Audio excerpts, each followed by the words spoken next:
Hello. अगर आपको भी ऐसे ही और दिलचस्प विषयों के बारे में जानना अच्छा लगता है तो हमारे चैनल को सब्सक्राइब करना ना भूलें। आपका एक क्लिक हमें ऐसे ही और जानकारी भरे विश्लेषण बनाने की प्रेरणा देता है।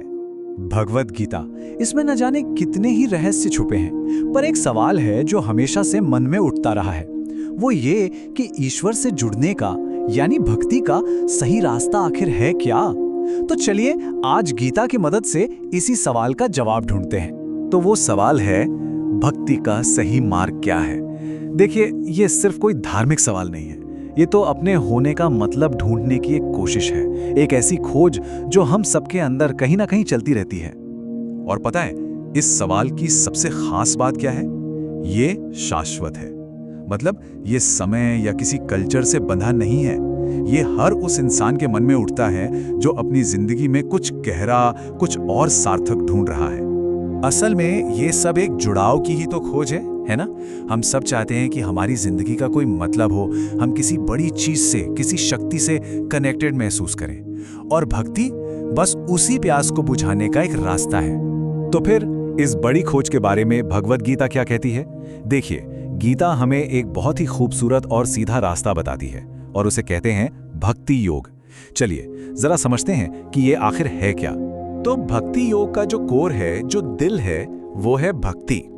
इसका मतलब है ईश्वर के लिए एक ऐसा प्यार, एक ऐसा समर्पण जिसमें कोई शर्त ना हो, कोई स्वार्थ ना हो। ये वो रास्ता है जो दिमाग से नहीं, दिल से तय होता है, जहां यकीन लॉजिक से कहीं ज्यादा ताकतवर है।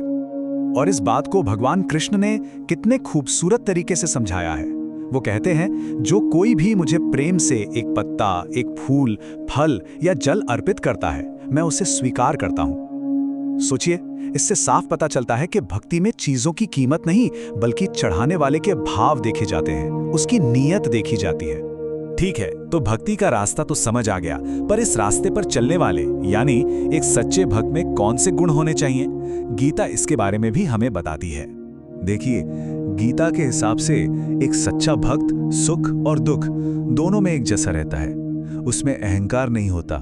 वो ये नहीं सोचता कि सब कुछ मैं ही कर रहा हूं। वो संतोषी होता है, यानी जो मिला उसी में खुश। और सबसे जरूरी, वो करुणामय होता है, यानी हर जीव के लिए उसके दिल में दया होते हैं।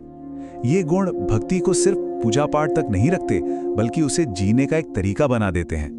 तो अब सवाल ये उठता है कि ये सारे गुण अपने अंदर लाएं कैसे? गीता कहती है कि भक्ति सिर्फ एक फीलिंग नहीं है, ये एक प्रैक्टिस है, एक साधना है। तो चलिए देखते हैं कि इस साधना को किया कैसे जाए। गीता में ना दो तरह की भक्ति के बारे में बताया गया है। एक है सकाम भक्ति, मतलब जब हम किसी इच्छा या फायदे के लिए प्रार्थना करते हैं। लेकिन इससे भी ऊपर है निष्काम भक्ति। इसमें हम अपना काम सिर्फ प्यार और अपनी ड्यूटी समझकर करते हैं और रिजल्ट वो ईश्वर पर छोड़ देते हैं। असल भक्ति यही है, काम करो पर उसके फल की चिंता मत करो। इसे प्रैक्टिस करने के भी 4 आसान स्टेप्स हैं। पहला है श्रवण, यानी ईश्वर की बातें और कथाएं सुनना। दूसरा है कीर्तन, मतलब उनके नाम और गुणों को गाना।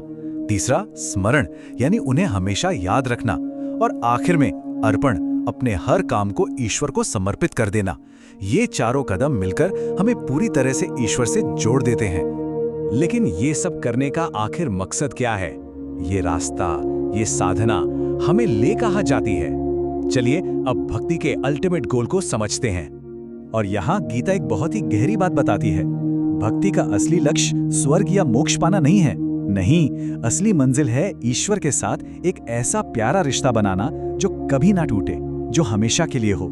ये कोई डेस्टिनेशन नहीं, बल्कि एक कनेक्शन है, एक ऐसा जुड़ाव जो शाश्वत है।